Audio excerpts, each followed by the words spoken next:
And then off to you, Mason, then to Michelle, and then to Walid. Mm-hmm. Walid, you there? Yes. Okay, thank you.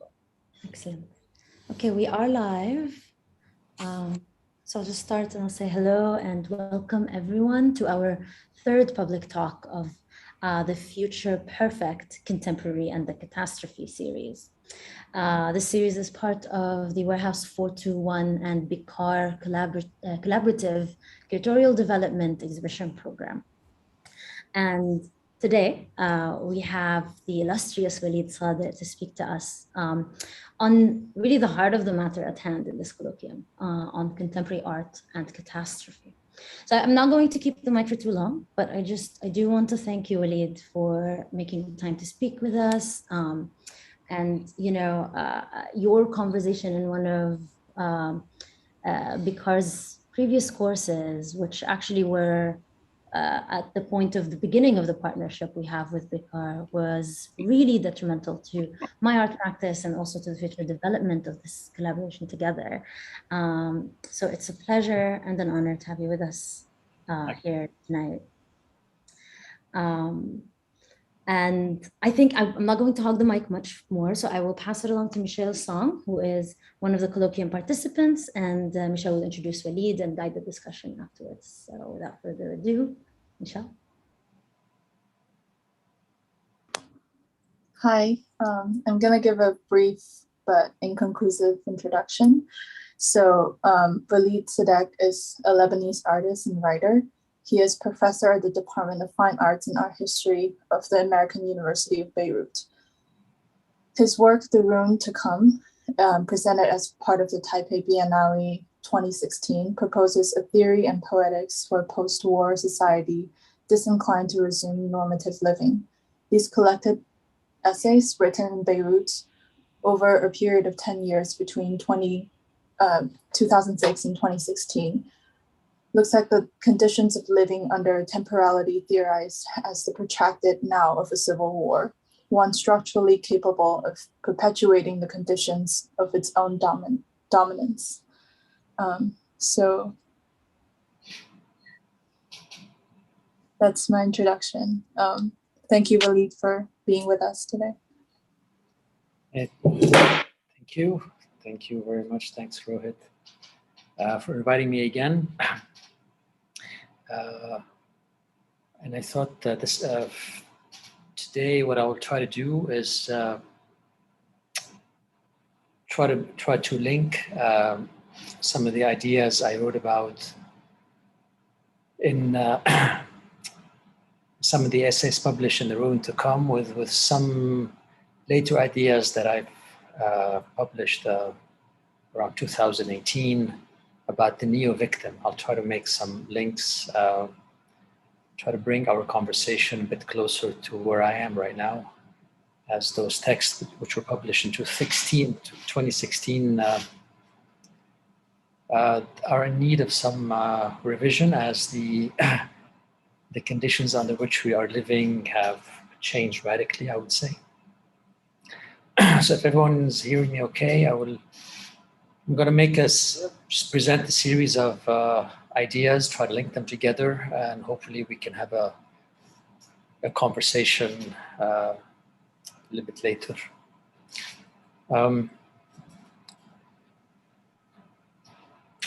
So to start with, I think the challenge that I faced, that my generation faced in Beirut during the 1990s and the early 2000s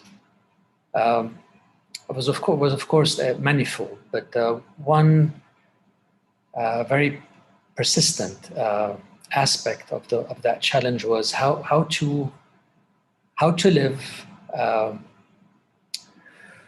with the absence of those who were forcibly made to disappear. In simpler words, how do we live with the absence of those who were either kidnapped or probably killed, but whose whereabouts whose fates remain unknown.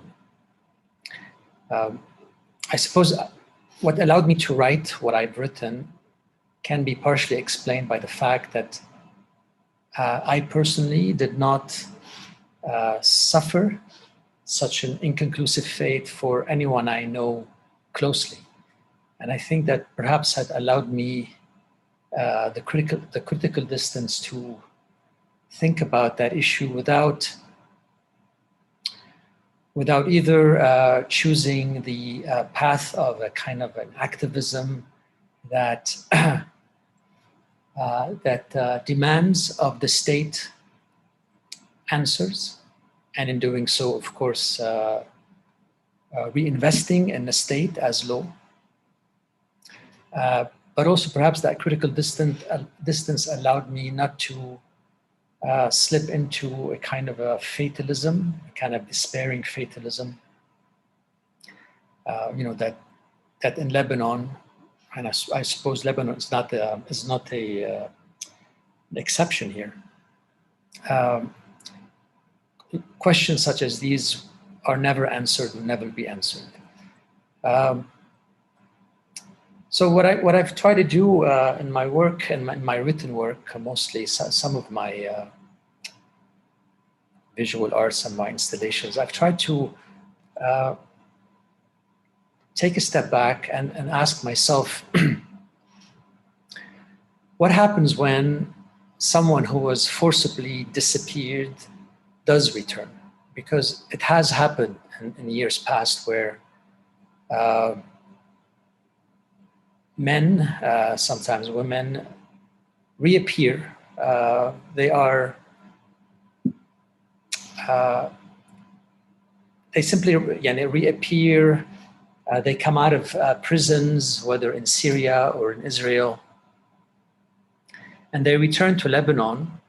And of course, the event is highly mediatized, and the families of the person who was thought to be inexorably absent, the reappearance of that person brings, of course, joy to families, to ex-comrades, because most of them used to be members of political parties. Of course, the return is employed by certain political parties to push forward their own agendas. But once the euphoria of the return subsides, what I found out is that these individuals who have returned, who have reappeared and returned, often find themselves, and this I've found out about by keeping up reading the newspapers, is that often they reappear in the newspapers as a kind of a secondary small story, saying that such and such a person who was released from such and such a prison is now seeking kind of a mental therapy or psychological assistance.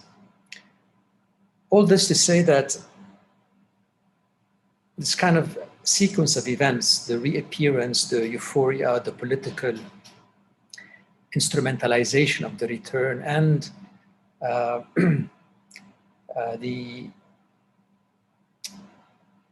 the end point, which is the entrance or the induction of the returnee into therapy, told me something about a logic of absence that I think we had been overlooking. We meaning, generally speaking, like post-war societies, post-Civil War societies. So the question was, if the return of the absentee, right, is incapable of fulfilling the returnee, right, to give the returnee a sense of presence, a sense of being again part of the society from which they were forcibly extracted, then what is absence? Right? How can absence persist? This feeling of incompleteness, this feeling of insufficiency that seems to haunt the returnee and leads them to seek therapy, right? What is it about absence that resists the alleged presence of the returnee? And to think this through, I had to look at, as I often do, to look at artworks, to look at cultural events that in a sense provide me with the visual and textual tools to think this question through.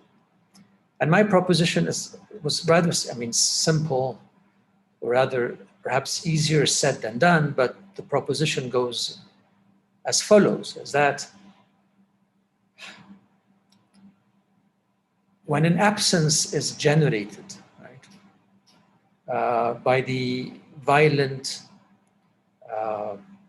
abduction, right, by the violent disappearance of someone, when an absence seems now to persist and exist in the midst of a society, this absence cannot be undone, not even by the return of he or she who disappeared. So if X disappears and then years later reappears, the absence of X persists alongside the return of X.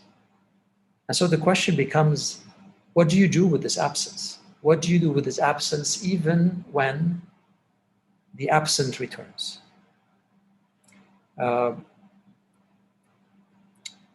Again, just to restate what I just said, is that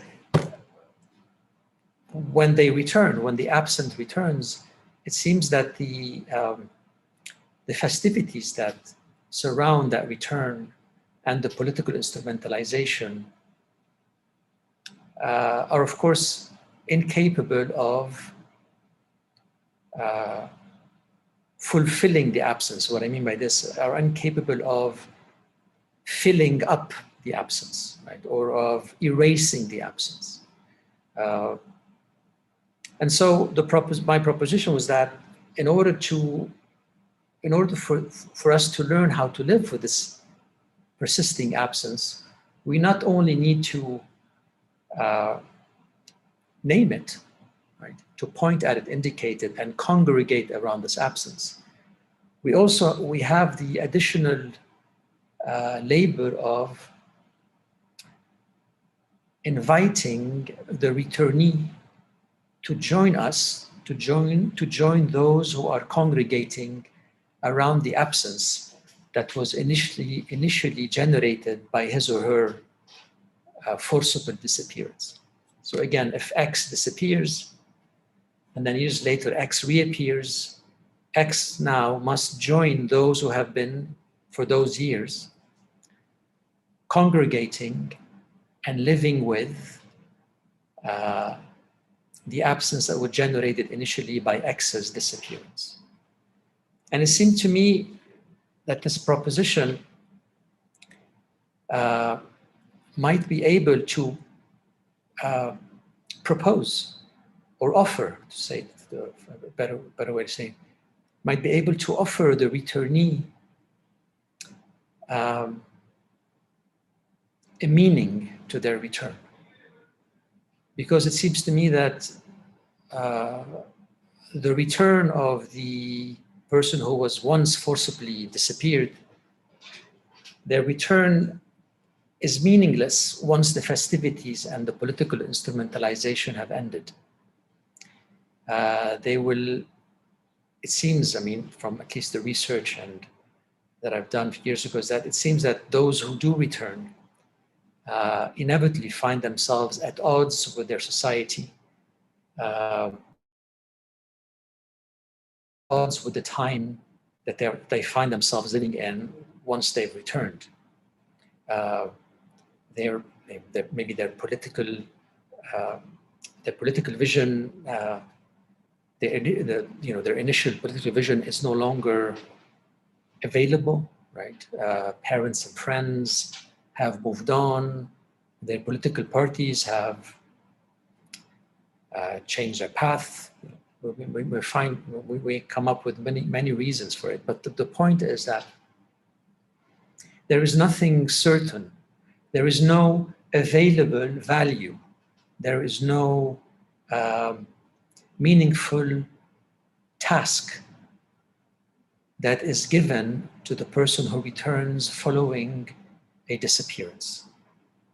And therefore, what I've come to call the labor of missing is precisely this, what is probably an interminable effort, an interminable labor that a society is called upon,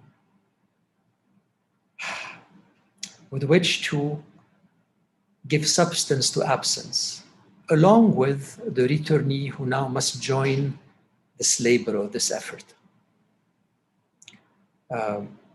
So in other words, can a society overcome a troubling absence by a re-establishment of a presence? My humble answer, at least in my essay, is that no. Once absence has been generated, it must be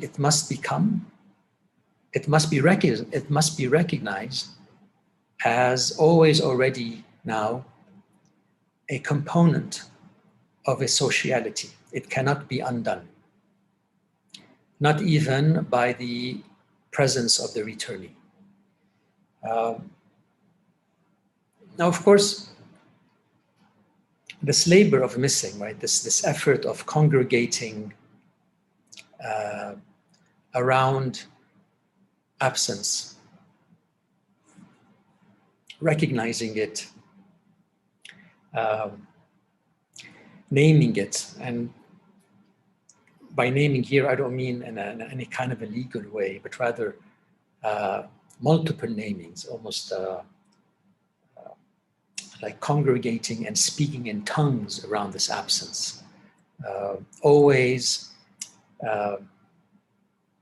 learning to live, learning to build with absence very much nearby is of course a call for building a sociality. And of course, this is a bit counterintuitive, right? Because at least the way these kinds of absences are spoken of, the way they are evaluated by society, is that these absences are lacks, they are lacunas, they are scars, they are wounds, right? They are precisely what inhibits a sociality, right, from finding a livable living, finding a normative living. What I argue on the contrary is that for societies that are learning to live under the condition of a kind of protracted war, absence is necessary for living. Absence is necessary for rebuilding a society, because learning to recognize and to accept and almost to safeguard absence as a necessary component of any attempt at rebuilding is a call to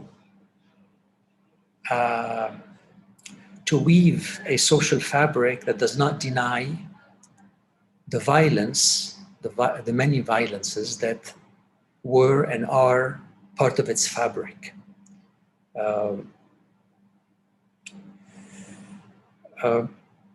It is is also a call to build again, but to build not in the sense of reconstruction, you know, this kind of a term that has been completely now, at least for me, to my mind, co-opted by kind of this liberal project of market-driven reconstruction, but rather it's what instead of saying reconstruction, I'm talking about building.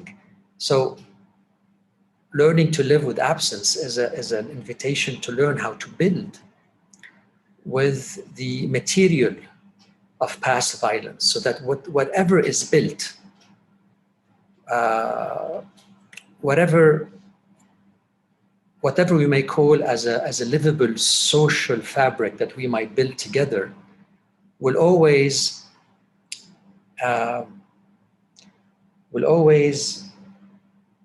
carry, and very visibly so, the material of the violent past.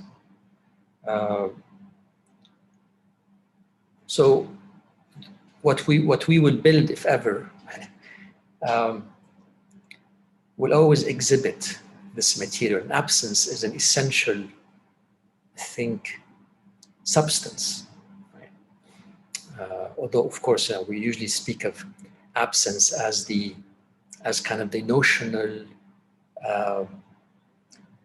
lack of presence. So absence is always understood in relation to a fulfilling presence, and therefore is seen as lack and lacuna and wound and so forth. I'm trying to think a bit differently, and that when we congregate around absence, we make absence into a substance that is necessary for rebuilding, but also necessary in the sense like it's almost like our act of congregating around absence is almost like preparing for the possible return of those who have been forcibly made to disappear. Right? This is for the returnee. This probably will be their primary task, their primary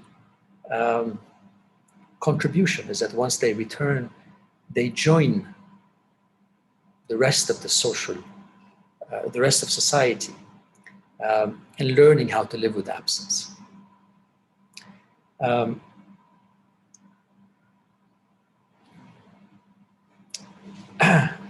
So I'm gonna try to make a bit of a jump, but I'm trying to link things together.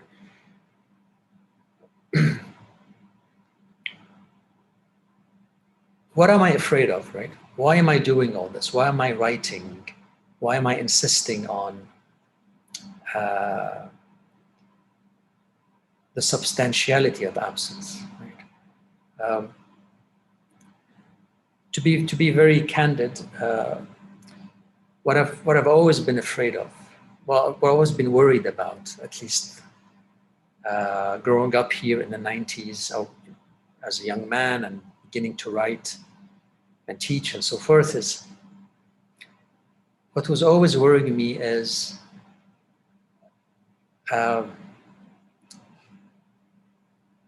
finding myself somehow relieved of historical responsibility. And it seemed, at least in Lebanon, and I know that, I mean, I'm very sure that this applies to other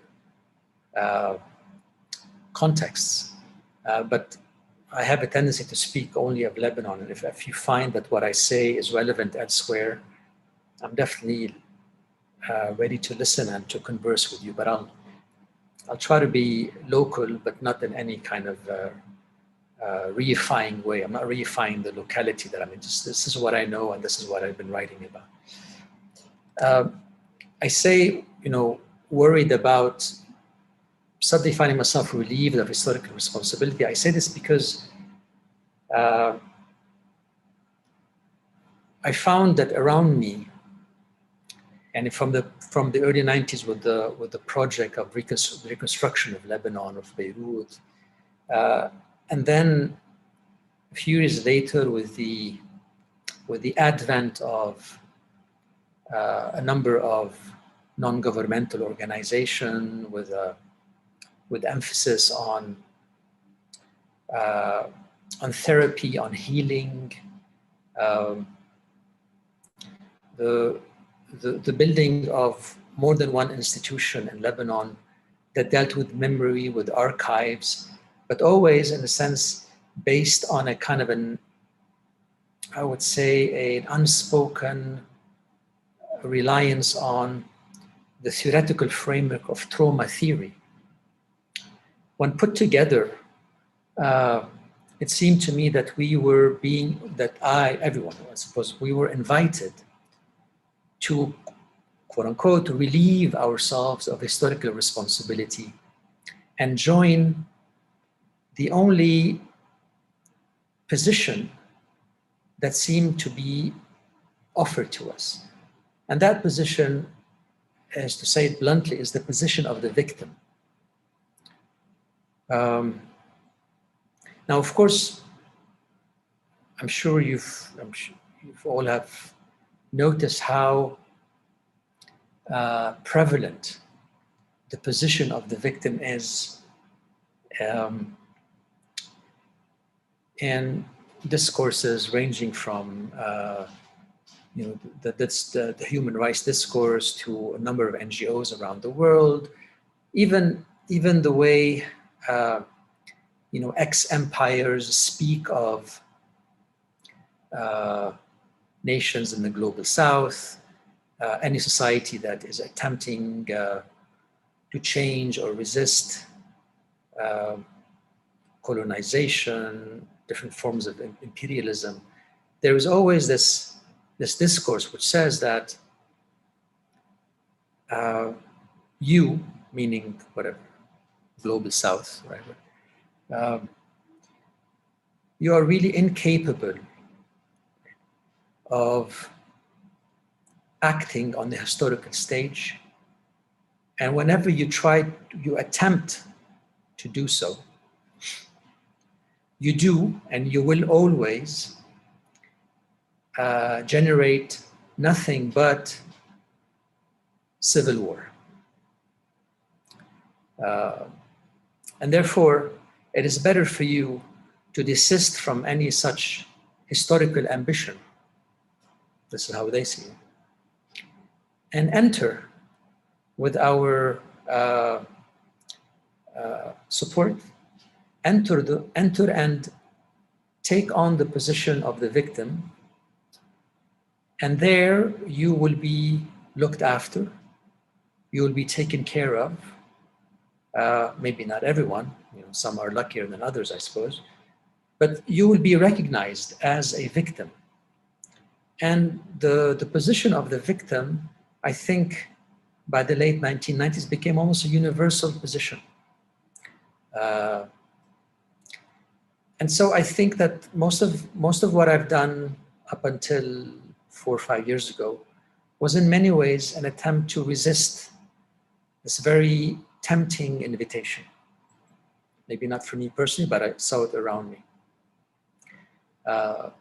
In the arts, in the 1990s and 2000s,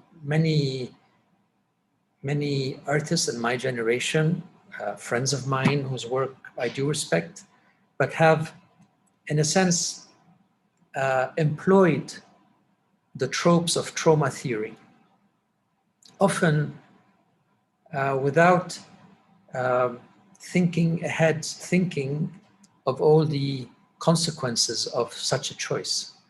And if I have resisted employing the tropes of trauma theory, it's precisely because I felt that trauma theory, when employed by an artist, intellectual, working in Lebanon, maybe other places as well, leads inevitably to being framed as victim.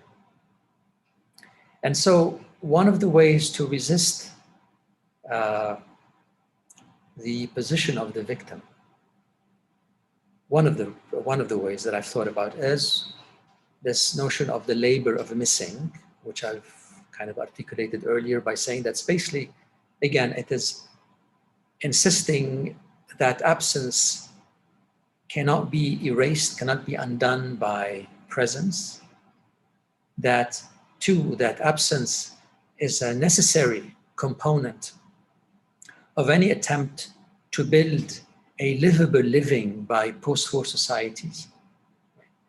And that eventually, and that really that absence is not a lack. Absence is a substance that cannot be undone. And by doing so, if you can visualize this kind of a society that is always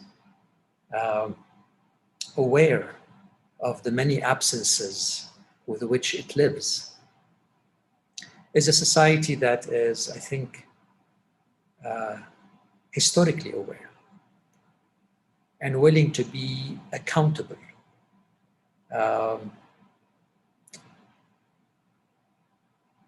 Whereas the reconstruction project in Beirut in the early 1990s was led by politicians whose name you probably have heard, Rafiq Hariri, who in one of his debates with university students said that the reason why he is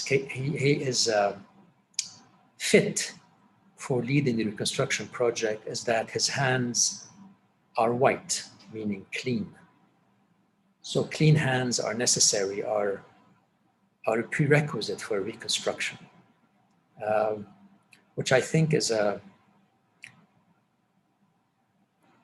cruel statement to make, because it denies the knowledge that is accrued, that is accumulated by men and women, by communities, by society that goes through a civil war. And these knowledges that are accumulated are made unwelcome by reconstruction projects because they are seen as being tainted by violence. The labor of missing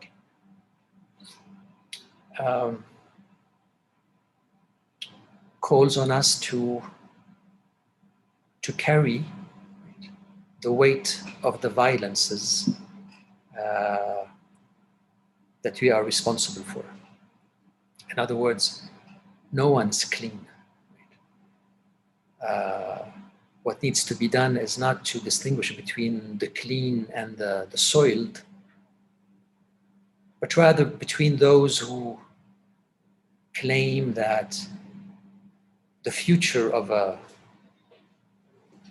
society that has gone through a civil war is in the hands of those who did not participate in it, though whether or not Rafiq Hariri participated is a debatable issue.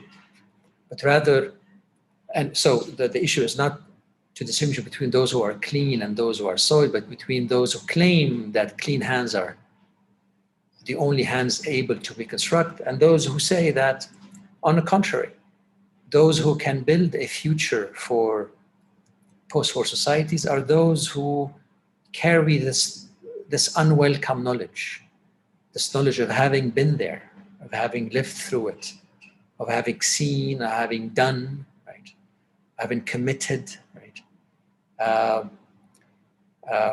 without, of course, justifying the crimes, but recognizing that those crimes are, in a sense, part and parcel of a society's history.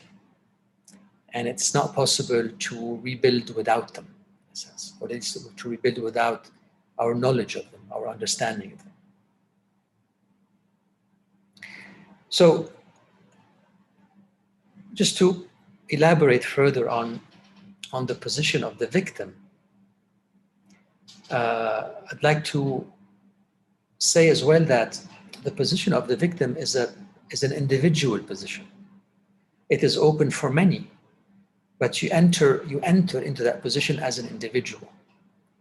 Right? This is how the law prefers you, right? As an individual, as individualized in a sense, right? And you come into it as someone who does not carry, like, knowingly, and this unwelcome knowledge of having been there, right, in the war and violence, but rather someone who has survived it. And this is this is a tricky term that we need to unpack a bit. So when we speak of survivor, it is best to think of the French term, survivant, because there it is clearer, right? So a survivant, like in surrealism, right, is someone who is not alive. He's not a vivant, right? He is someone with an excess, someone who carries an excess, a sur, right? A survivor. In English, I think the better translation of the French survivant is not survivor, but rather an older term that we don't encounter much anymore. It's overliver. It's kind of an ugly term, but someone who overlives. And this is a term that is a kind of an old English term.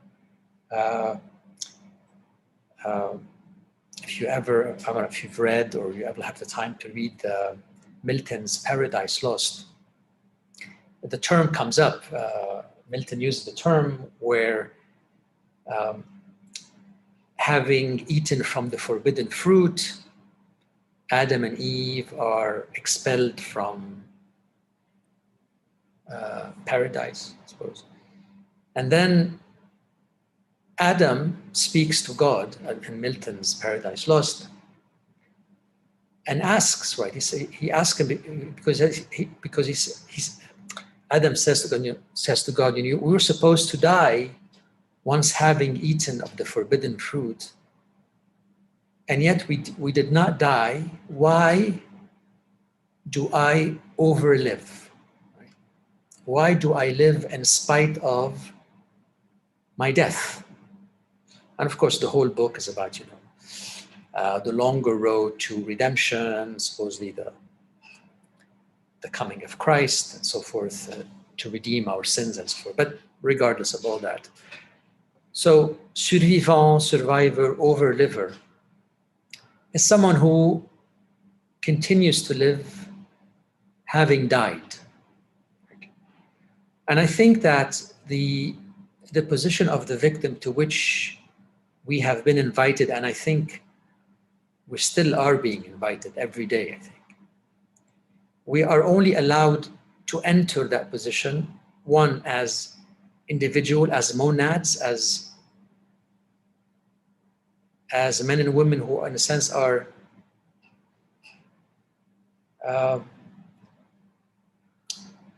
separated from the social and communal fabric that we carry, right? We have to kind of shed that, come in.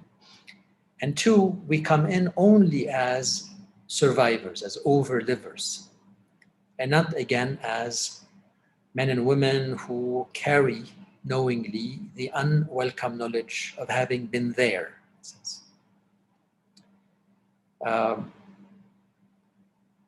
And you can see that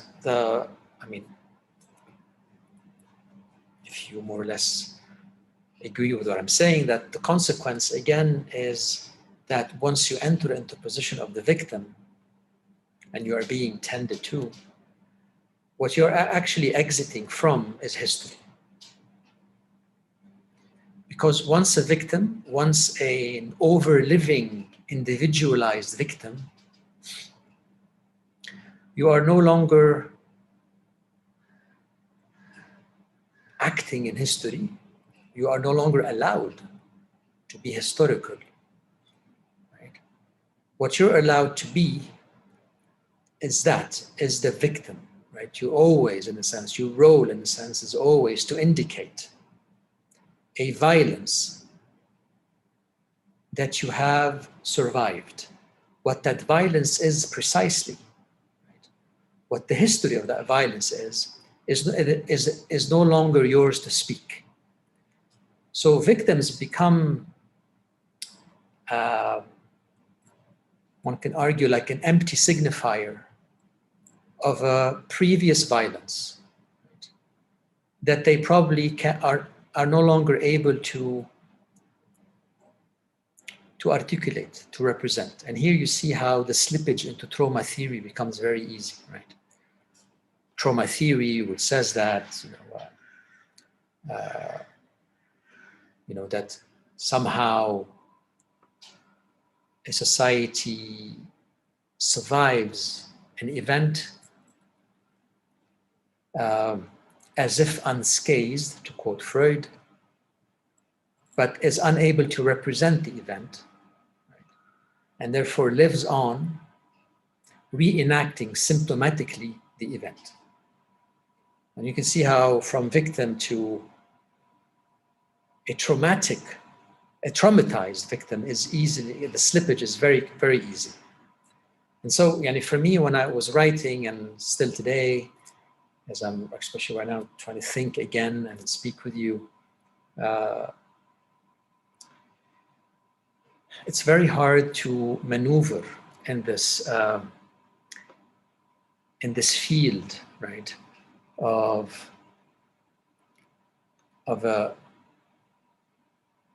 survivorship, of victimhood, of traumatic history, right? Because they're always pulling us as individuals, right, to embody that position. And in doing so, as I said, exit history, right? But also, and I think now it's coming to me, outsource history to the powerful. Right? History is not for us to do anymore. Now, again, I hope you're not tired, but I want to make another link and connect some further ideas.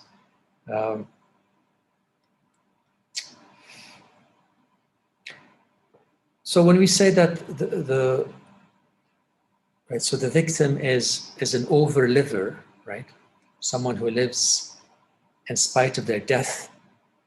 We're talking about a figure that is posthumous, right? Posthumous, after death.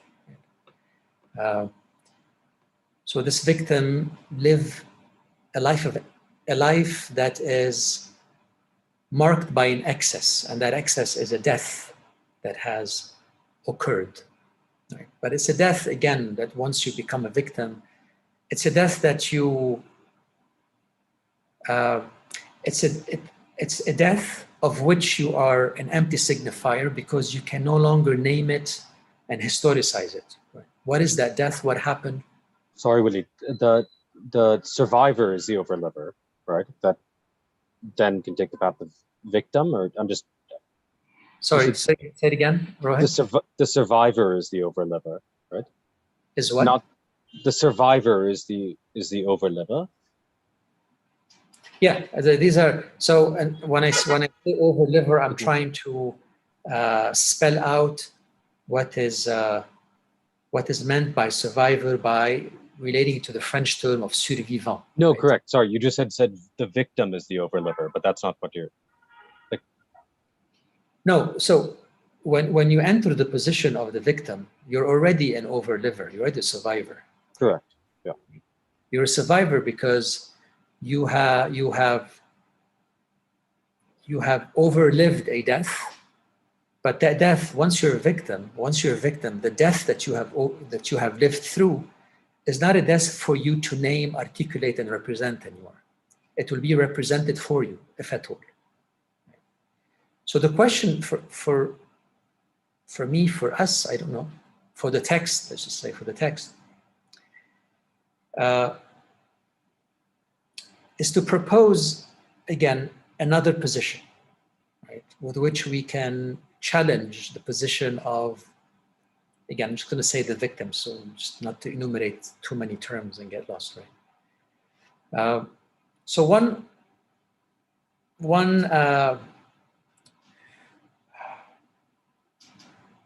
one component of this oppositional figure that we need to think about is that to live through violence does not necessarily lead to you becoming a survivor. In other words, living the violent events of history need not necessarily generate survivors. A survivor, again, is someone who is incapable of naming, articulating, representing the event. We need to propose another figure, something I call the non-posthumous survivor, right? Someone who survives, right? But is able to represent the events that took place, the violent events that took place. There is just to give an example here from ancient literature, the text written by Virgil called the Aeneas, the story of one of the princes of Troy, Aeneas. And the first part of the book is written in two parts. The first part of the book tells the story of the fall of Troy.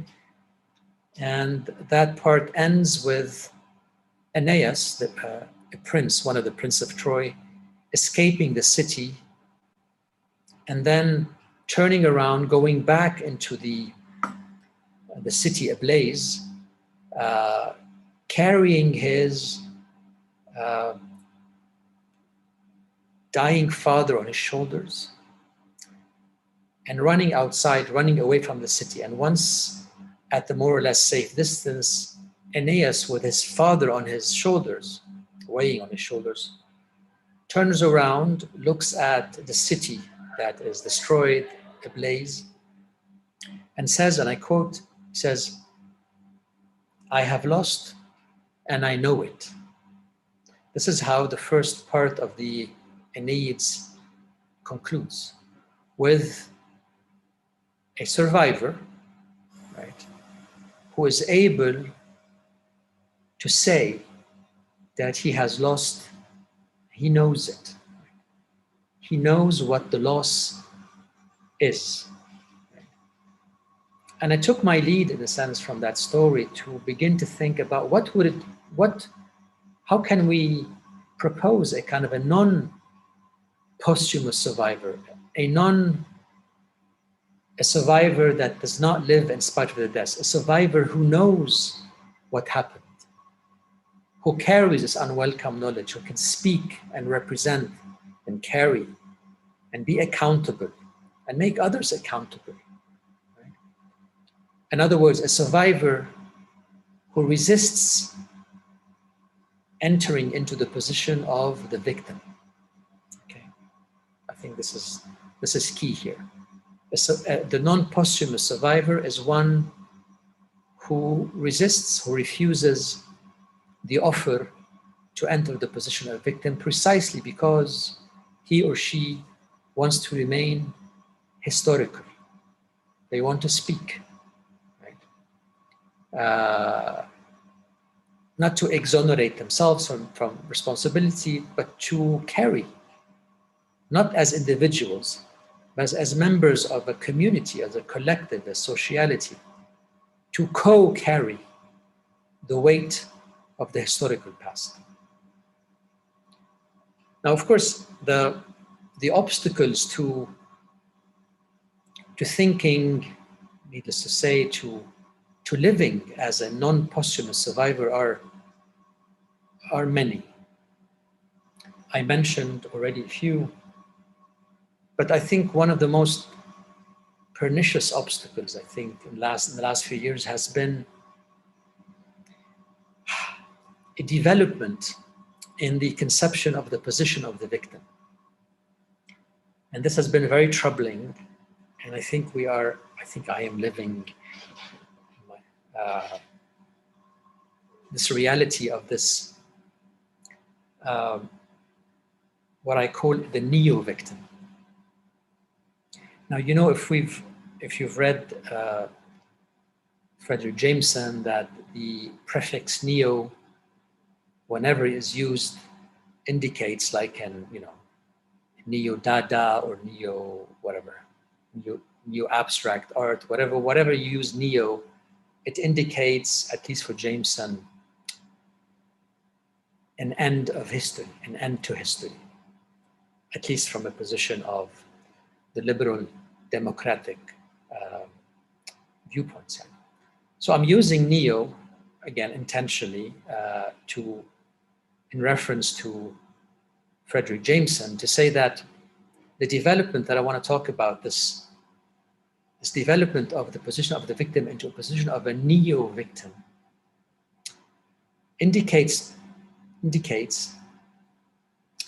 that the post-war period has ended. So I'm talking again about Lebanon, but we can extrapolate and challenge these propositions through other contexts. So the neo-victim indicates the end of the post-war period. So what do we enter? So what is after the post-war, right?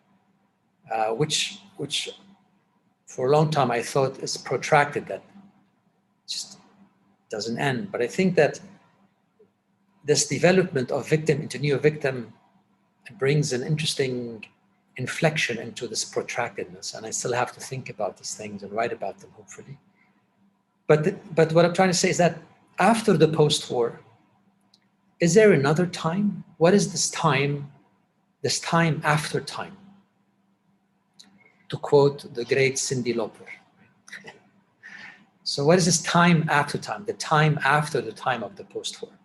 Well, one way to understand or to adumbrate, right, the conditions of this time after time is to begin to understand what is a neo-victim, and how is this neo-victim different than a victim?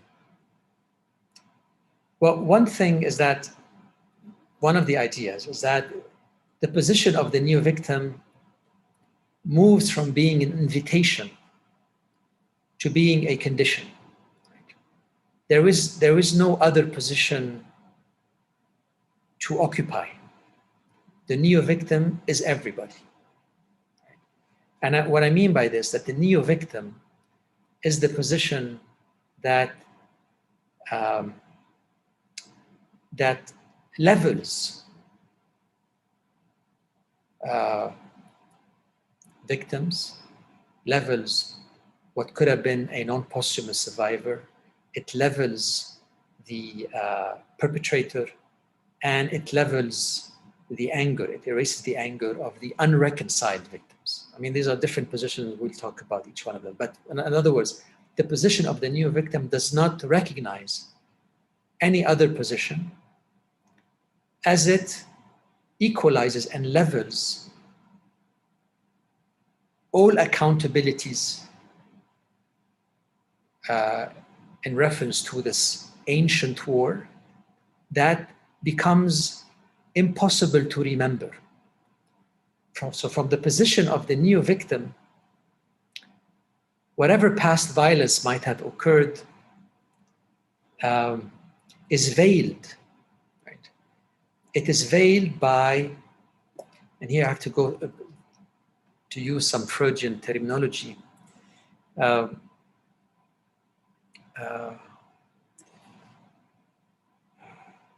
I've now forgotten. Hold on, give me a second here. Yes, it is veiled by what Freud calls a fetish. What is a fetish according to Freud? Let's just review the structure of the concept of fetish for Freud, disregarding a bit the gendered tropes that he uses. Just put that aside for a while, just so we can get through these ideas here. Basically, what a fetish for Freud is an object that is placed just before the horror with which we veil and block the horror, which, according to Freud, we must have encountered at some point. But when did we encounter the horror is no longer possible to remember. The fetish, therefore, veils the horror so that we don't see it, and blocks us from any ability, from any even attempt at remembering what the horror was. Okay. Now he paints a kind of a very gendered scenario for it. But if we put that aside, just take the structure, right, and bring it over to the concept of neo-victim and say that the position of the neo-victim is in itself a fetish. This is the difference between neo-victim and victim. The neo-victim is a fetish, right, that veils a horror that we must have encountered at some point, but we no longer remember. And what is this horror? My argument is that this horror is history. History is the horror that the fetish we call neo-victim now veils and protects us from. And why is history proposed as horror by the neo-victim as fetish? Is the following. History is horror because it is a history on a beam. Okay, I know probably I'm losing all of you with all these terms, but I'm almost done. We can have a conversation. History is horror because it is understood as this unending regression of events that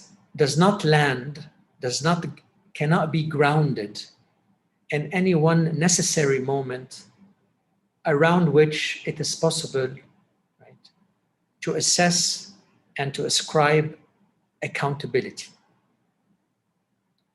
Like what they call a mise en abîme, which is this, when you put two mirrors facing each other and they keep reflecting back and forth ad infinitum, right? History is horror because it is a history on a beam, and no matter how far back you dig, how far back you question, right? How far back you look into the historical archive, it will always send you, right, into another further regressing chapter, right? Ad infinitum, ad nauseum, right? And this is the horror, which means what basically? That when a perpetrator, right, enters into the position of the neo-victim, right, and an unreconciled victim, someone who still remembers, enters that position as well, they are equal as they occupy the position of the neo-victim, because it is impossible to make the perpetrator accountable, as it is now impossible to give justice to the unreconciled victim, because history is horror. It's impossible, right, to use Walter Benjamin, it's impossible now to take the tiger's leap into the past and name the dead. It's no longer possible. From the position of the neo-victim, the Benjaminian tiger, as it leaps, will fall into the abîme, into the abyss of history. And I think this is one of the most dangerous, I think, it is an incredibly dangerous time, this time after time. If I'm at all correct in what I'm diagnosing here, is that this neo-victim no longer allows for us to say, no, I don't want to become a victim, I want to remain historical. What the neo-victim does is that you who want to remain historical, all you are doing really is entering into the horror, right? What you thought is an archive in which you can maneuver and negotiate and interpret and reread, right? And reinvest or redirect the movements of history, right? What you thought was such an archive is really just an archive on a beam. It is horror, right? And what we are offering you with the new victim is a veil for you to no longer see this horror. Now, as a text that really brings these ideas into the open, but in a kind of well, I don't know. But as the text that I'm thinking about, that I wrote about, is a film that was released in 2017, directed by a Lebanese-French director named Ziad al-Douairi. The film is titled The Insult. The film was not well received in Lebanon for all the wrong reasons. It's not a great film. It has all kinds of problems, but I think the whole film is a symptom of this unspoken fear of history. And I think it does give, if you ever have the chance to watch it, I think it provides us with the material to think why in the film, in the end, there is no judgment possible, no accountability possible, because the victim and the perpetrator become interchangeable positions, right? And therefore, it is important to open the position of the neo-victim to all, because really history cannot help us anymore. It is the horror.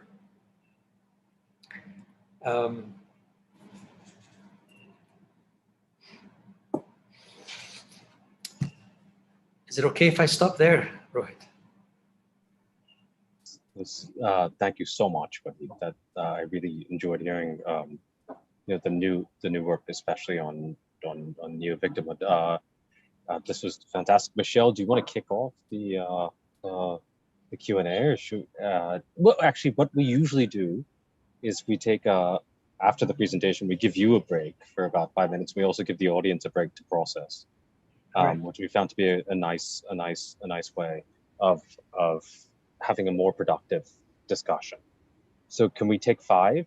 Michelle, is that okay? And then come back, and we'll start with Michelle's question. I definitely have a lot, but I'm gonna see you as soon as tomorrow. So so I'll be unselfish and reserve my questions. Okay. But let's take 5 minutes. So it's I'm trying to keep time zones. It's 8:38 in India. It's 7:08 in the Gulf. So 7:13. 7:13 Gulf time, and then we can measure on that. And yes, thank you so much, Walid. That was fantastic. Okay, so we'll see you in 5 minutes. All right, I'll just take a break. Thank you. All right.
Hi everyone, should we come back if oh well, let's see if Walid is back with us, or when he comes back with us.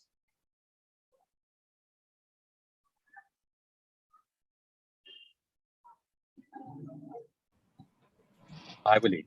Hi. Okay, thanks. Sorry, it wasn't much of a break for you and or for us. I mean, to digest a very dense but extraordinarily clear talk. So let's start. Michelle, would you like to kick off the questions? And please, everyone, just either in the chat or the box for those on YouTube or those on Zoom. Raise your hands. Just let us know.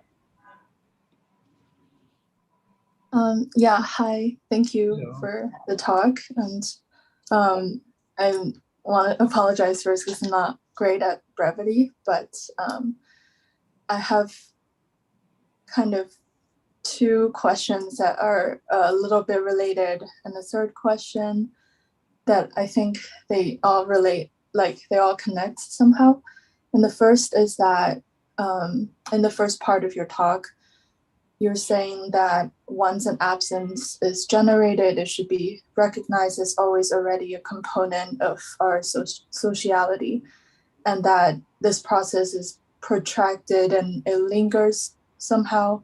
But I'm kind of wondering, like, what about the generations who had a temporal distance with an event, and that they live in a situation where they can no longer recognize absence as absence.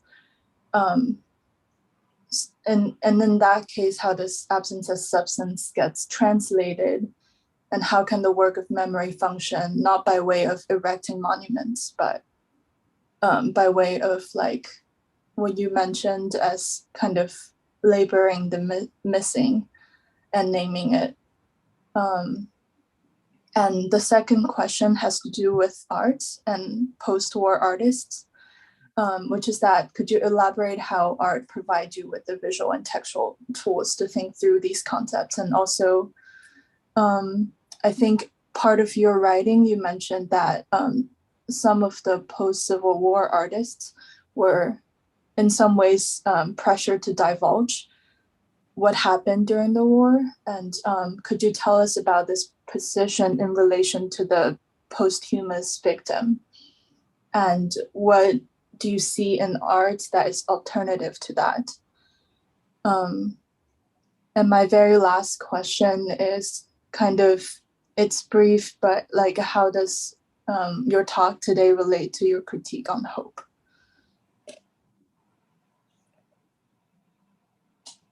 Okay. I think I missed one. Okay. Well, I'll start with the first one, which is about the what some have called post-memory, right? That how will succeeding generations be able to continue to congregate around an absence generated in the past, right?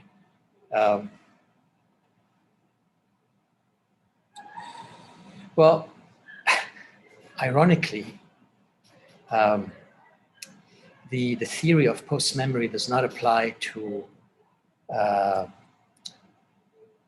societies that have undergone civil war and continue to invest in the identity politics of minorities, such as Lebanon. What the whole the whole idea of post memory is based on. I mean, it's based on this assumption that succeeding generations, in a sense, will be preoccupied by concerns that are generated by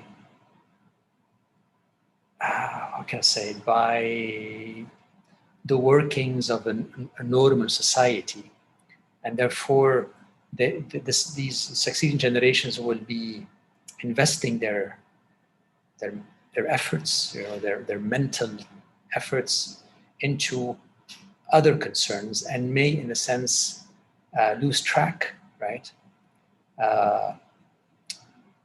of a kind of a historical index, but might find themselves still living under the weight of something they do not remember or do not recognize necessarily as being theirs. In a society like Lebanon, and I'm not saying this to congratulate ourselves at all, we have learned that that civil war is something, is one possible outcome of an education that is constant, that happens all the time, in the home, in church and mosques, and in schools and universities. The memory, right? The selective and revanchist memory of minorities is something that is practiced and remembered, right? And therefore, I'm not denying that there will be some, and I know them, right? I have some students like this who seem either unconcerned or sometimes surprised when they hear accounts of the recent past. They seem completely disengaged, right? But I don't think, in general, right, we can build our position on such cases. Rather, I would say that, again, a sectarian based society, right, practices its exclusionary, selective, and revanchist memory, and therefore, unfortunately,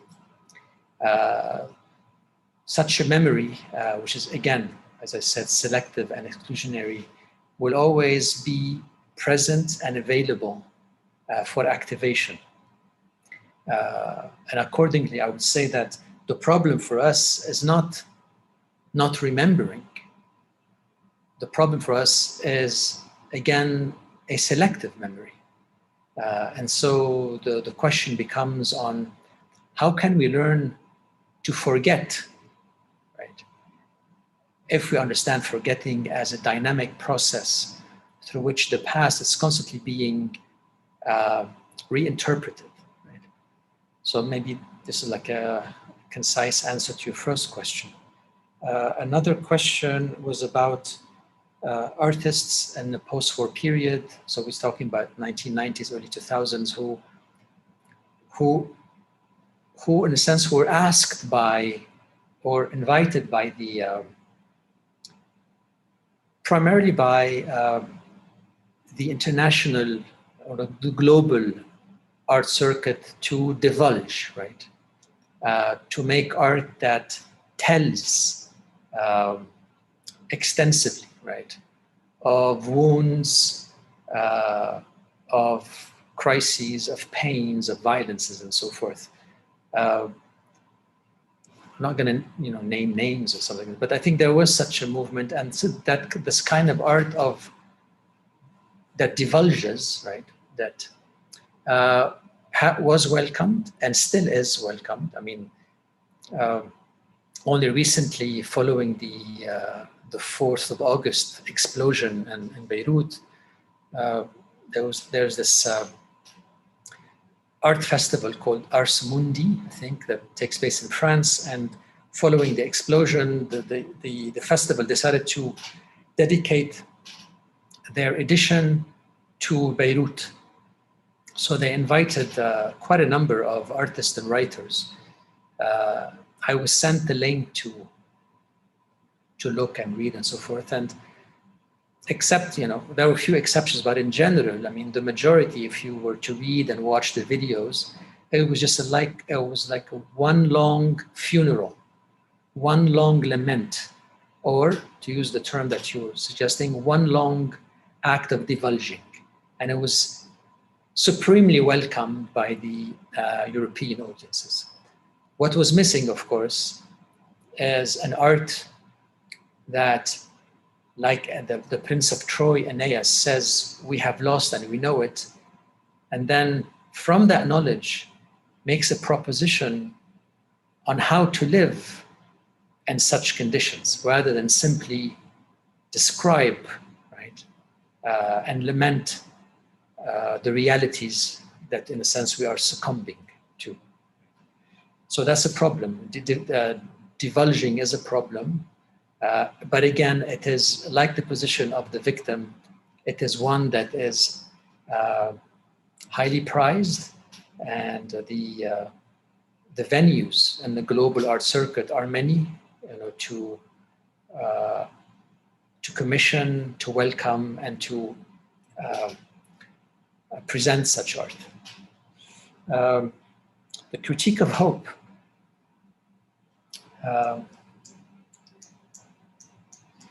Well, I don't want to take too long here, but I don't know if you can see or agree with me that the labor of missing is a critique of hope, in the sense that if hope is an attempt to replace a tainted, a soiled, an incomplete, a broken present with a better forthcoming reality, right, then the labor of missing challenges such an aspiration by calling on society, right, to embrace what it otherwise might consider to be broken, tainted, soiled, right? What it might consider to be a lacuna, right? That instead of hoping for a future where there is no absence, a future that is, to use something from the New Testament, a future without death, right? And therefore a future without absence. The labor of missing insists, right, that there is no such future. That if there is a future for post-war, post-Civil War societies, it is precisely in recognizing and cohabiting with absences. So in that sense, it is a critique of hope.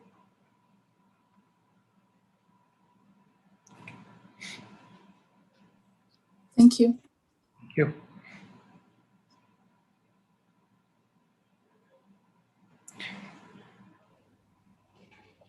We have. I don't know sorry, go ahead.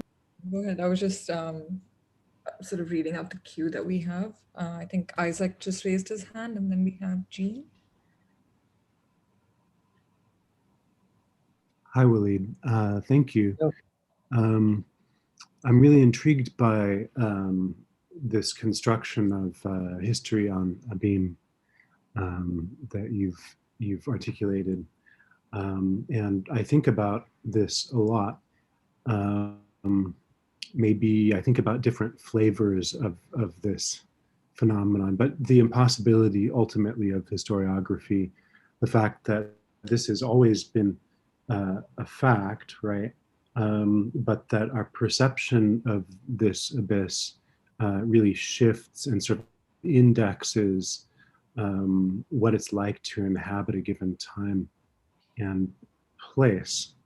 So it would be interesting to hear you talk about the ways that this abyss's appearances and implications, its temporality, or the kind of parallax we might experience if we glance at it passing by. How has that meaningfully shifted? If you were to say, pre-modernity, modernity, Civil War, for example, zooming in, and now within the contemporary. Yeah. And also, what is at stake, and what is the ethical position of focusing those descriptions?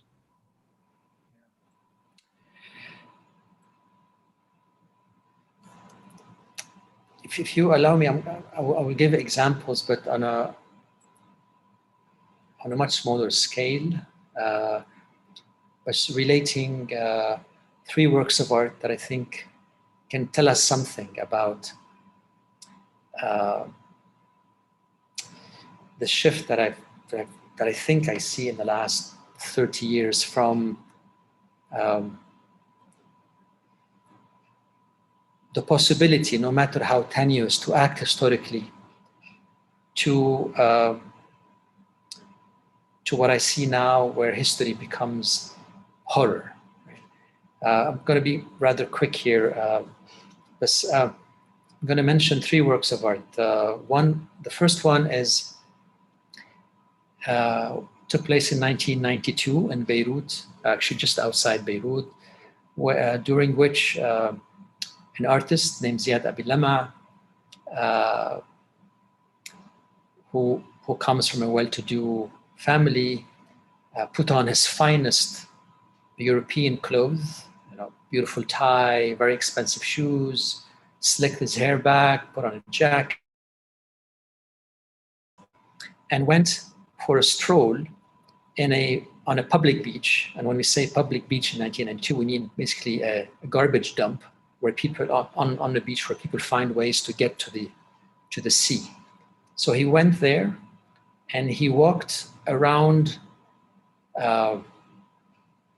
these bathers who are necessarily from families of low income, and he sauntered around them for 1 hour and a half, I think, hoping to be murdered, and by being murdered to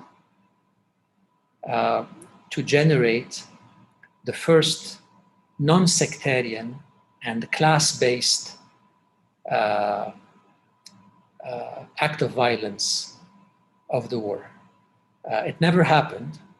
What happened instead was that he was invited for a coffee by one family. But the 1 hour and a half video is available, and it is I think it's one of the most trying videos ever made. Ziad never showed it. I kept it with me for about 10 years, and then I gave it back to him a few years ago. But what that video tells us, that at least for this one artist, whether or not we can extrapolate, I don't know, history was still possible. Right? 3 years later, the same artist faked a CV, a bio, presented himself as a decorator to participate in a quite a big, spectacular exhibition that took place in Beirut on the decorative arts. So he had a little booth, and the exhibition was to be inaugurated by the then Prime Minister Rafiq Hariri, who did actually inaugurate the exhibition. I was there. He passed by all the booths. He didn't go into Ziad's booth. But later on, Ziad told me that the entrance to his booth was set up with a number of variables, but whereby if you were wearing a certain kind of leather shoes and had placed both your hands on the side of the entrance, you could be killed by electrocution.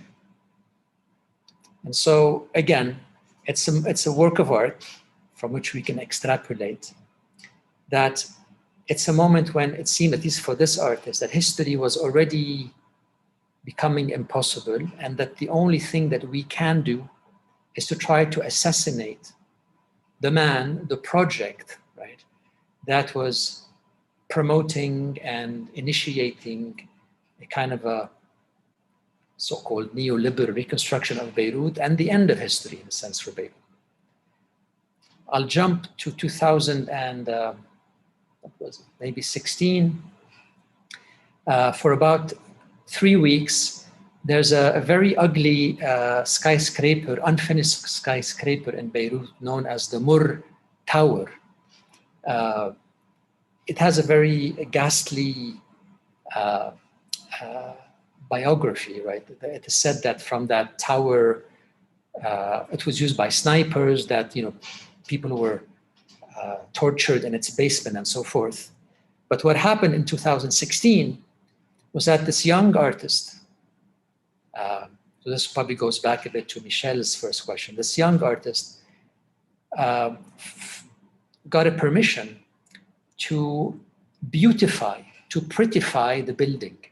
So what he did was he placed very colorful awnings on all the open windows of that skyscraper. And for 3 weeks, this rather ominous presence in Beirut, which spoke of the war, a war that we could name and speak and represent. For those 3 weeks, that symbol of the war was made beautifully. And for me, that work of art led me to think the position of the neo-victim, which is how that the mere ability to beautify such a building indicates a shift, right, from the post-war period to what I've been calling a time after time. So Isaac, an attempt to answer a very difficult question is that I think I tend to do this. I tend to look at artworks. I trust them. I trust what they make available. Is that I'm not saying that when I say that my work is an attempt not to exit history. I should maybe have qualified my statements and said that I never assumed, nor do I assume right now, that being historical is necessarily available or was necessarily available and facile to do, right? But it seems that most of my work is trying to resist, right, the occlusion of history. Whether or not we will be able to be historical again and how, it seems to me that we're constantly being, we're constantly having to postpone that work as we put most of our effort, right, and trying to hold on to the notion itself. Now, what do we do later on is a big question.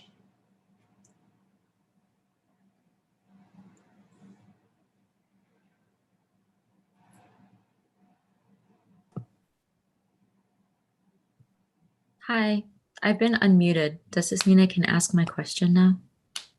I can hear Awesome. Thank you. Thank you so much, Walid, for that talk. It was really, really amazing.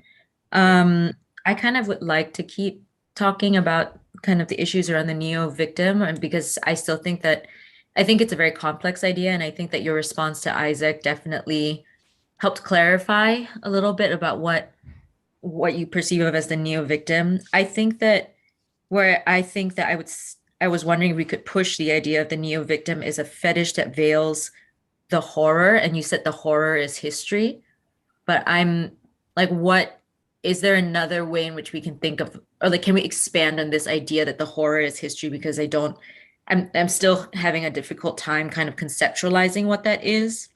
And also in relation to that, when you say that there's an even a different issue when a perpetrator enters the position of the neo-victim.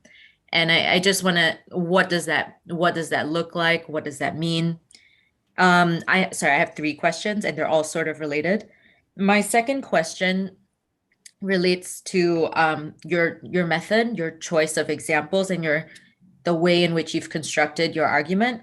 I was curious about your decision to use the French translation of Survivorship. What does it mean to go back to the French language, the language of the colonizer? And also the second source that you bring up, which is Virgil. I love the Aeneid, but also the role that the Aeneid and Virgil plays in the Augustan era, and how that kind of, it becomes a real metaphor of power, and how imperial power it translates from Greece to Rome to the Renaissance, or then to the French as well in its colonial endeavor. So why the choice to go back to Virgil? And then ending with Jameson, it's the same. To me, it's a repetition of that issue of power and the transfer of academic colonial power.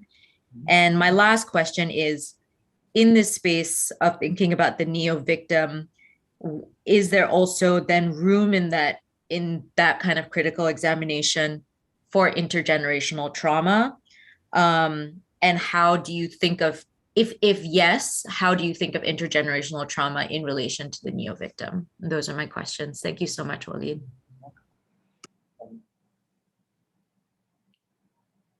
Maybe I'll start with the second question. I mean, that's what can I say, that I cannot weasel my way out. I mean, I know that the second part of the Aeneid is, you know, it's about the founding of Rome and all of that. But I must say that as someone writing from the global South, I like usurping texts, the canonical texts, and using them in contrary ways. So I don't have a problem with taking a fragment from Virgil's Aeneid and employing it in ways that are generative to me. It is not it's not by way of recognizing the canonical status of the text, but rather of reading it differently. And I've done that a lot, actually. I've done that with canonical paintings and so forth. And as for the French, the reason why I don't go to the Arabic is because, for once, the Arabic is not very helpful here. The Arabic term for survivor, naji, al-naji, doesn't provide me with the necessary or clarifying etymology that I'm seeking. Although in my writing, I don't use survivant, I use it today. I use overliver, so I remain within the English language. But you know, this is. But again, your point is well taken and it's very, very precise. I'll go to the third one because I think the first one the first question is something I want to linger on. So whenever I hear trauma, I shut down. So the question about intergenerational trauma, I don't understand what that means because to say very clearly, my position is that civil wars do not constitute historical traumas. That doesn't mean that I deny the fact that individuals, families, and maybe communities have been traumatized by the events of the Civil War, but that's one thing. What I refute is when we speak of Civil War as a historical trauma. All my work most of my work has been an attempt to argue against this, again, because, you know, I don't congratulate, or I'm not congratulating ourselves for this, but again, civil wars, that violence of civil war is something you learn every day here. And our ability to represent, to articulate, to speak the violences of the civil war was never interrupted, no matter how ghastly, right, the violence has been. So civil wars does not constitute a trauma on a historical level in civil wars, and that is an issue that I think is generally misunderstood by most of my generation, who prefer to think of civil war through trauma theory. So intergenerational trauma, I'm not sure what that really means. Again, my starting point is that, again, we learn how to be sectarian, and therefore we learn how to be prepared for an eventual restart of violence between various sectarian groups all the time in Lebanon. And it's actually the one thing we are very good at. So it was only last week that we had another chapter and a few people were killed.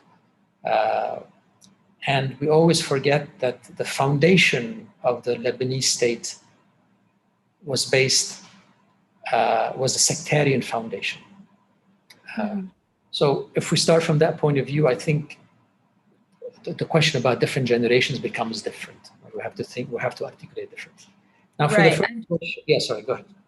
Sorry, I'm just wondering, so do you think that it would be too much to say then that there's a way in which you think of that intergenerational trauma is a kind of neo-victimization in a way? Or is that too much, you think? In a very general framework, any proposition that denies us the possibility of acting historically, like trauma theory generally does, bolsters the position of the neo-victim. Yes. Okay, So, thank you so much. That was my question, yeah.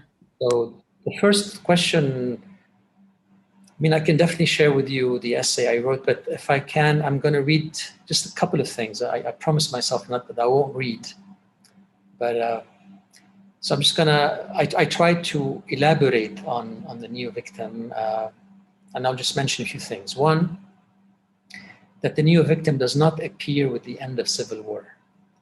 Post-war reconstruction is inimical to the neo-victim. Rather, the neo-victim waits until a post-war sociality's aspiration to rejoin history is deflated. That's one thing. So once, as a society, we give up on the aspiration to be historical, that the neo-victim as a figure appears. Two, let me see here, there are quite a few. So the neo-victim's apology is an exit pass from history that's denounced as a victimizing impersonal force. And it's an entry pass into a time after time in which the neo-victim joins the ranks of unreconciled victims. In doing so, the neo-victim robs the unreconciled victim of the historical sense of his or her unappeasable anger. This is where, again, the idea of equalizing between all. Maybe one more, and then the neo-victim apologizes, but does not elucidate, describe, or enumerate the allegedly reprehensible acts that have been committed.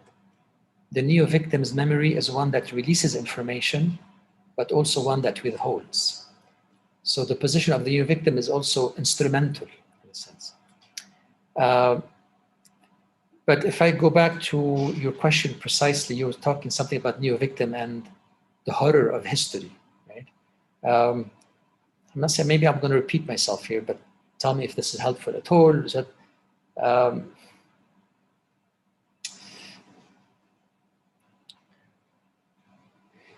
I'm going to be a bit ironic here by saying that the position of the neo-victim is a release from the labor of history, in a sense. I'm not saying that it is easy and facile and necessarily available to research the historical archive and name, right, the perpetrators. I mean, that's never a facile task, right? But the mere fact of, but having such an historical archive available, right, is in itself a resource, right, to defend. The neo-victim seems to come and tell us that, you know, that effort that you've been making, that historical effort you've been making, is a useless effort. Give it up, right? Release yourself of that effort. There's no point to that effort, right? Instead, let us all participate in this position of the neo-victim, and let us outsource history to one actor who will eventually, right, lead all of us, in a sense, to some sort of justice. It is, in a sense, the attraction is this great, right? It is so powerful, right? To say to someone, release yourself of the weight of history. it seems like it is a positive proposition, right? The problem is that with the neo-victim, not only do we lose the archival history as an archive in a sense, but I would say, and this is referring to something else here, we lose the right to be angry. It might sound flippant here, but we lose the right and the ability to be angry, and to vindicate our anger. Right? And I've been seeing this in Beirut lately. There are a lot of stenciled graffiti on the walls in Beirut that say things like, "We will not hold anyone accountable, we will take revenge," right? And they're very prevalent, right? But until now, whoever made those graffitis has not acted. And I think there's a need now, I think, at least for me, to write something about the visual availability of the signs that claim a vindictive anger, right? But there's no action being taken. And I wonder, right, if this is another symptom of the prevalence of the neo-victim, right? That even anger or revenge, right, becomes an empty signifier.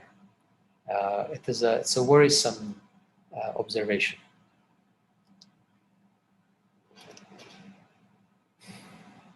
Thank you so much.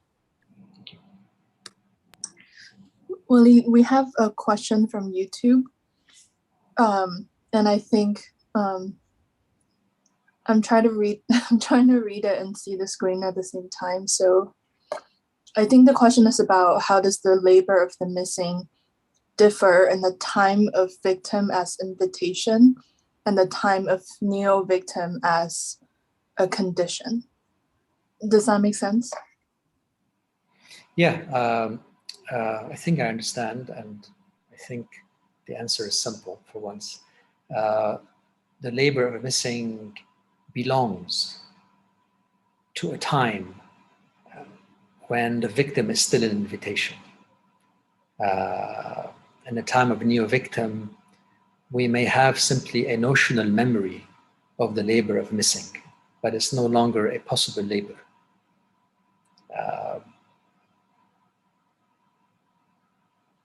The neo-victim occludes the labor of missing, just like it occludes other labors I've written about, like the labor of the corpse, the labor of near blindness, the labor of the ruin, right? All these labors that are struggling, right, to keep the violent past within history, to insist on the possibility of a political and ethical practice, right, in the post-Civil War. These labors that are trying to read, right, the past, and with that reading, find the words with which to build the future. All of these labors, I think, at least seem to me right now to be interdicted, right? They are no longer possible if the position of the neo-victim continues to dominate and continues to prevail, in a sense.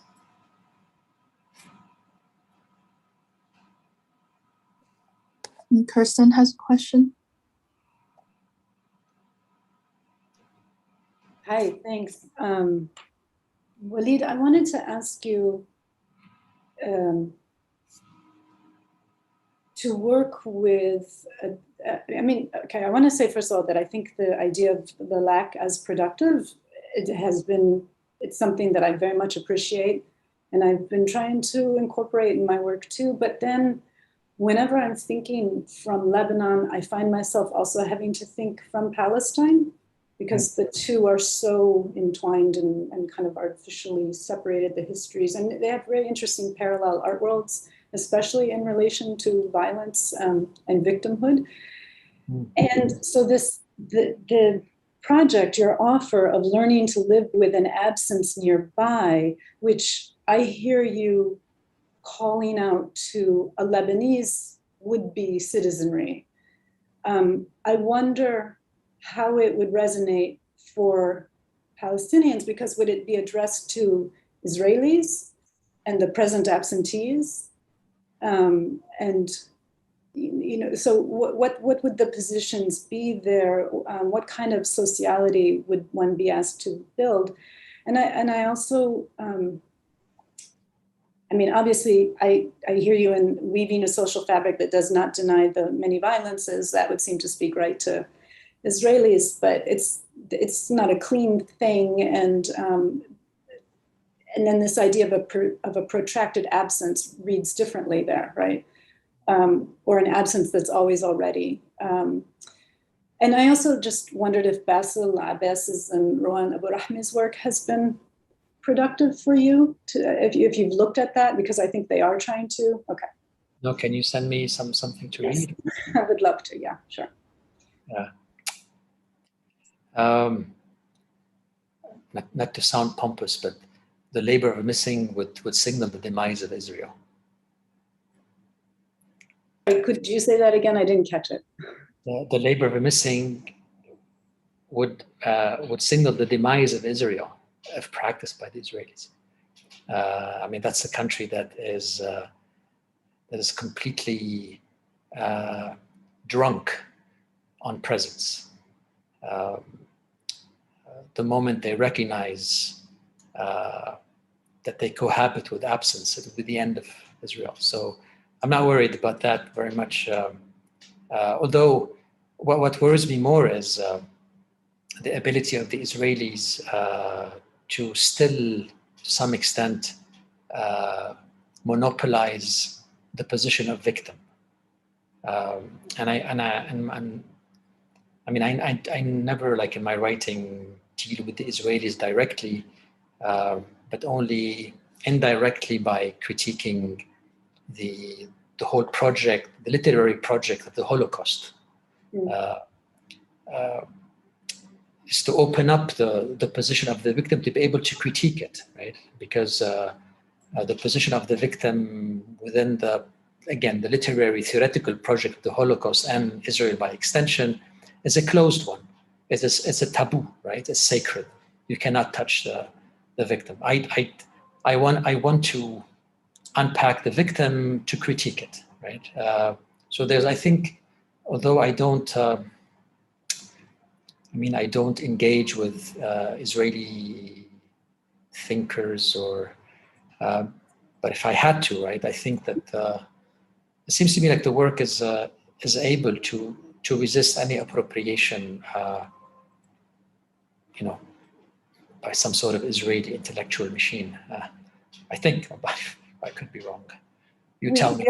Yeah, we also need to talk about an exhibition that happened 3 years ago called Stolen Arab Art, which basically appropriated the Nakba and said, now that we're living with these, we're living in their houses now, but we're excluded from being friends with them. What do we do? I haven't been able to write about it myself, but it's good. All right. I'm sorry, I have to leave now, but thank you for asking my question. Thank you very much. Okay, I'm gonna authoritarianly sort of conclude. You've really sung for yourself, Walid. So thank you so much again. And I lied when I said I was going to be unselfish, just because I think not only the talk but the discussion generated a few questions that you can be brief in responding to, and then we'll allow you to go actually eat, or get on with your day, and everyone else as well. So I'll just be schematic about these questions, and you can take one or more, or not all of them. But the first, where it has to do with this notion of horror in history, which I really liked as an analytic.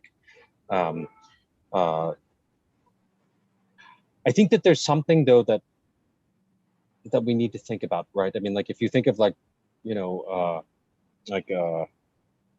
you know, there's something about the screen against horror that's also really important. Like, what do we create out of jumping into history that is non-horrifying, that doesn't fall into the trap of neo-victimhood, right? Or that doesn't fall into the trap of not being in history, right? Is there a danger of a historicism to your argument, that we always have to be historical, right? That we can't be just still, you know, in a certain sense. And is there a historicist sort of error in a sense to wanting to sort of constantly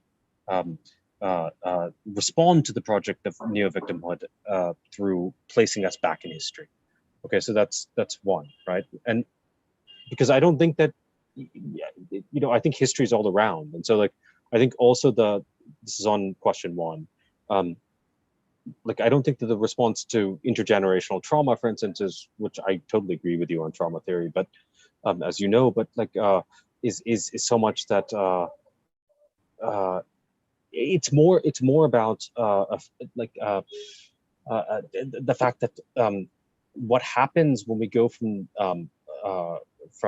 time to time after time, as you're putting it, is something like what we're losing is a capacity to recognize the trauma, the crisis that is in our very present, right? So it's not so much about jumping into the past, right, into a historicism. It's about the resistance against recognizing the persistence of the past in the present, right? Is what is problematic, I think.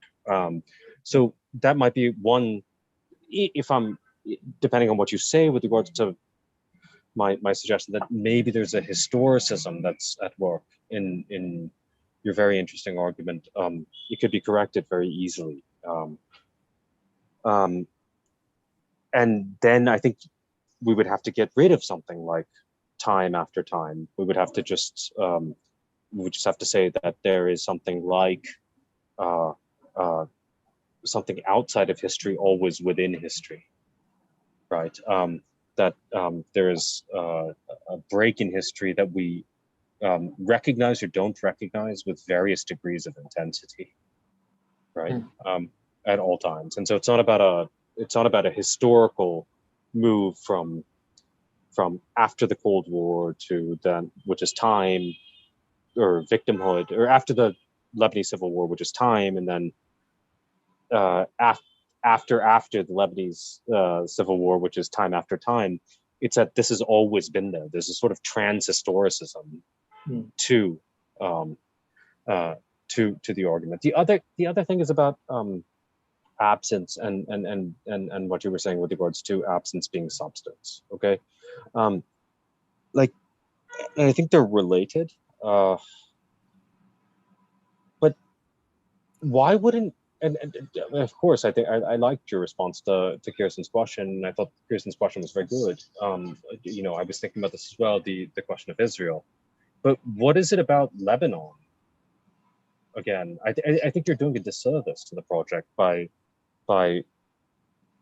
humbly confining it to what you know, where you live, to Lebanon, and not thinking more abstractly and universally about the argument. There's no reason why I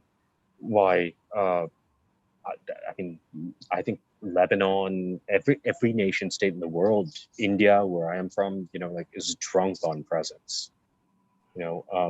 So what is, I don't think that we want to get into an algebra of who's like sober or less sober, or, you know, really trashed, or, you know, out of control on this. I think that actually takes away the qualitative kernel of your argument that you're making, that is actually a universalist kernel that is about that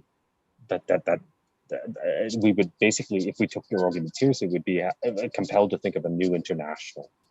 So it's not. So I don't know what it is about the Lebanese civil war that is ripe. I think you said this at one moment in your talk, that is ripe or makes the conditions a possibility for dealing with absence, right? Substantively. And here is I want to register my problem with the word substance in conflation with absence, or presence, or anything for that matter. A neo-essentialism, we could call it. I don't think there's any room for substance.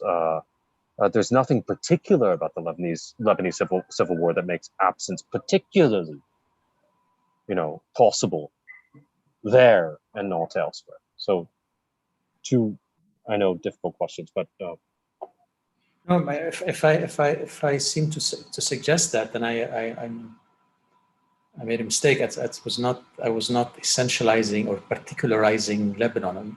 I often find myself having to say that, I'm an artist first, and I'm an artist and writer, and I like to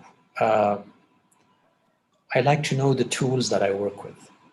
But it's also, Rohit, an American writer, right, writing about New York is already writing a universalist text. She does not have to refer to many other places. I know that with your work as well. Mumbai, and you're writing about Mumbai, and you're called upon to make comparative analysis. I find it to be a bit it is skewed, right? You write what you've lived and what you know, and if the conversation extends beyond the context you're working in, great. That says something about your work. But I never felt the need, right, to double check, right, or to extend my ideas by writing about other places. I think if the work is good, it would initiate a conversation with other places, and that's what I like, right? Having conversation with you, people, with everyone about other places. But maybe that's my weakness. Maybe that's just my. No, I didn't mean that. I meant with regards to the Israel comment in particular, which I totally agreed with you on. But I think then I misunderstood you to be saying that there's something particular about Lebanon's history that allows it to confront absence in a way in which, for instance, a settler colony like Israel would not be able to. No, actually, in many ways, I mean, they should both disintegrate with your framework. The labor missing, if initiated seriously, would be the demise of the sectarian foundation of Lebanon. And that's also welcome, right? Of course, but I think at least in Lebanon, the presence of large communities of migrant workers, of refugees, makes this country at least more livable. Yeah, I agree. Nations where such communities are heavily policed and surveilled. So maybe that's. No, I certainly agree. That's why maybe this country is sometimes not so bad to live in because of the migrant workers and the illegal work, the illegal immigrants and so on. That's what makes it. Yeah. And when I say Lebanese, I really don't mean those who hold the Lebanese passport. I mean, that would be awful, actually. Okay. Yeah. Thank you, though. Very good. Okay, so let's let you go to eat, and I'm looking forward to seeing you tomorrow. Thank you so much, Michelle, for moderating this. Walid, really, for just a tremendous talk. And thanks. Thank you for listening, for the invitation again. Thank you very much. Please, it was a pleasure. It was our pleasure. All right. Thank you. Bye-bye.